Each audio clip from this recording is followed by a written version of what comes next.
За нами будущее, но какое оно? На каникулах самые активные старшеклассники Башкортостана не сидят на месте, они составляют план личностного роста. Кейс-чемпионат «Дерзай мыслить» — это второе мероприятие проекта «Стиль жизни творчества». Мероприятие проходит целых 2 дня.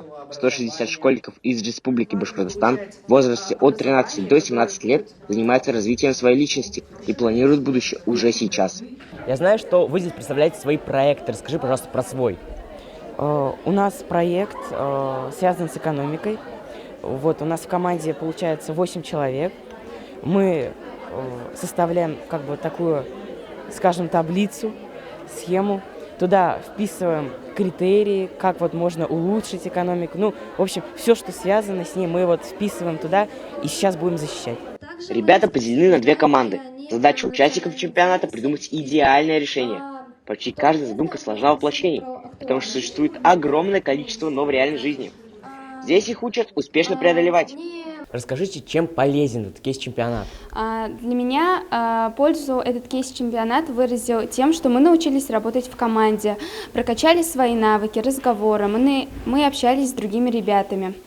Также на одном из кейсов у нас было вымышленное государство. На нем мы решали какие-то политические вопросы, помогали людям улучшить инфраструктуру в нашей стране. Нам дали задание пойти на улицу и у прохожих останавливать и спрашивать, знают ли они, что такое национальные цели. Большинство не знают, к сожалению, что это такое. А что вот такое национальные цели? Я тоже не понимаю.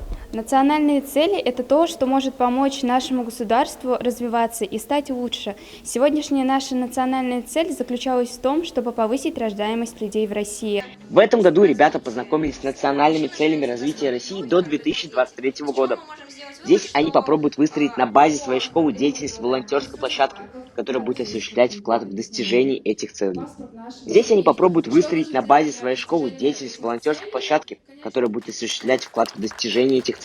Итогами двухдневного мероприятия станет награждение команд, которые, по мнению экспертов, подобрали наиболее удачные решения кейсов и разработали план площадок, направленный на достижение целей развития России.